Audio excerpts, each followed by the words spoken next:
ओम श्री गुरु सत्ताय नमः। सभी को प्रणाम।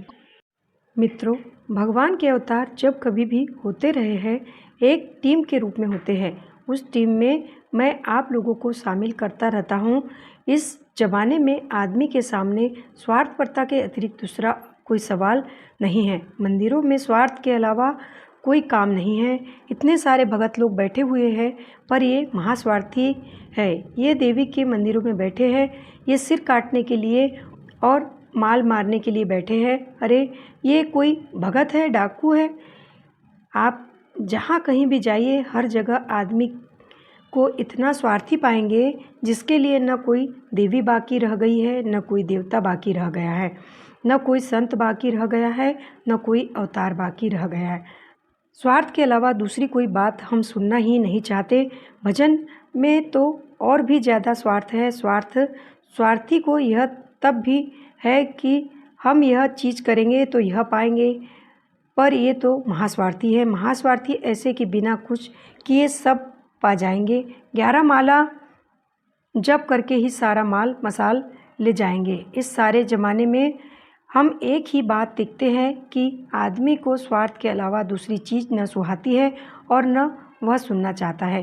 स्वार्थ के अलावा उन्हें किसी की खुशबू ही नहीं आती। नहीं महाराज जी, भजन में जाते हैं। अरे कौन जाता है भजन में? एक आध नाम तो बता। भजन का मतलब तो समझते हैं नहीं? भजन नहीं करते, चालाक बेईमान बड़े आए भजन करने वाले। तुम भजन करते हो, भगवान को जानते हो? भगवान को क्या जानते हो बेटे? भगवान को दिया जाता है, भगवान के आदर्शों को जीवन में धारण किया जाता है। भगवान को अपने हुक्म पर नहीं चलाया जाता। नहीं साहब, भगवान को हमारी मर्जी पर चलना चाहिए। चल बेहुदे, कहीं के भगवान तेरी मर्जी पर चलेगा? नहीं साहब, भगवान को हमारी मनोकामना पूरी करनी चाहिए। खबरदार, आइंदा यह शब्द कहा तो बड़ा आया मनोकामना वाला। भगवान की मनोकामना तुझे पूरी करना चाहिए कि तेरी भगवान को करना चाहिए? नहीं साहब, भगवान को मेरी मनोकामना पूरी करनी चाहिए। बदमाश कहीं का, तेरी पूरी करनी चाहिए और तू भगवान की मनोकामना पूरी नहीं करेगा? मैं क्या करूँगा? मैं क्यों करूँगा? मैं तो अंगूठा दिखा दूँगा भगवान को।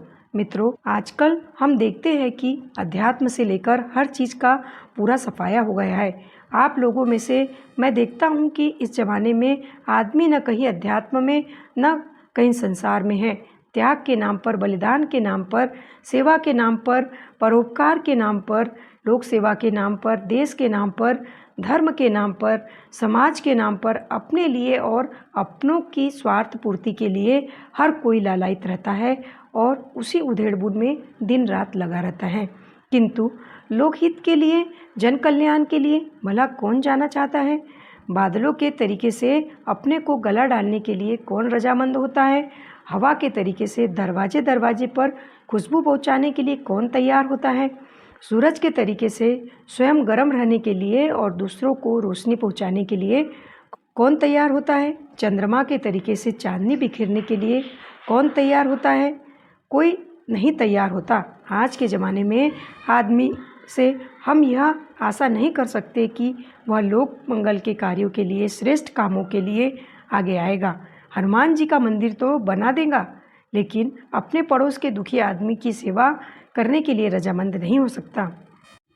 क्यों साहब, हनुमान जी का मंदिर क्यों बनाएगा? हनुमान जी का मंदिर इसलिए बनाएगा कि इस ज़माने में हनुमान जी की मठिया बना देंगे 800 रुपये की, तो उस ज़माने में जब हम मरेंगे तो वह 80,000 रुपये का फ्लैट हमको मिलेगा, इसीलिए बनाता है। बेईमान, नहीं साहब, ये मंदिर बनाता है। नहीं बेटे, ये मंदिर नहीं बनाता, ये चालू आदमी है।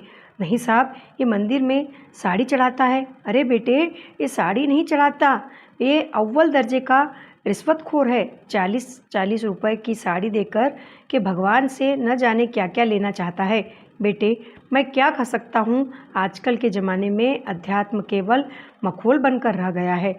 अध्यात्म केवल दिल लगी रह गया है। अध्यात्म केवल जालसाजी रह गया है।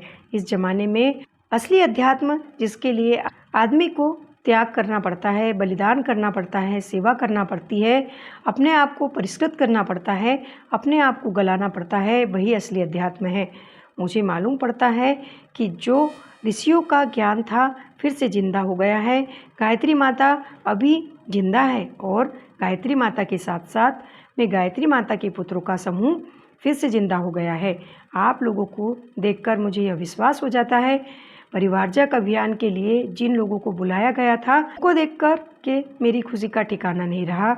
मित्रों, मैं सोचता हूँ कि वास्तविकता है, सच्चाई है कि भगवान अवतार ले रहे हैं और भगवान के अवतार के साथ साथ बहुत से आदमी जो मनुष्य के रूप में, देवताओं के रूप में, छोटे छोटे देवताओं के रूप में, गिलहरियों के रूप में, गिद्धों के रूप में, आप जैसे आदमी लोक कल्याण के लिए, लोक मंगल के लिए अपने आप को खर्च कर डालने के लिए, मिटा डालने के लिए सामने आ जाते हैं। मैं विश्वास करता हूँ कि किसी भी शक्ति के अवतार के लिए इससे बड़ा सबूत और क्या हो सकता है। व्यक्ति के भीतर, परिवार के भीतर और समाज के भीतर हम प्रज्ञा अवतार का विस्तार करने जा रहे हैं।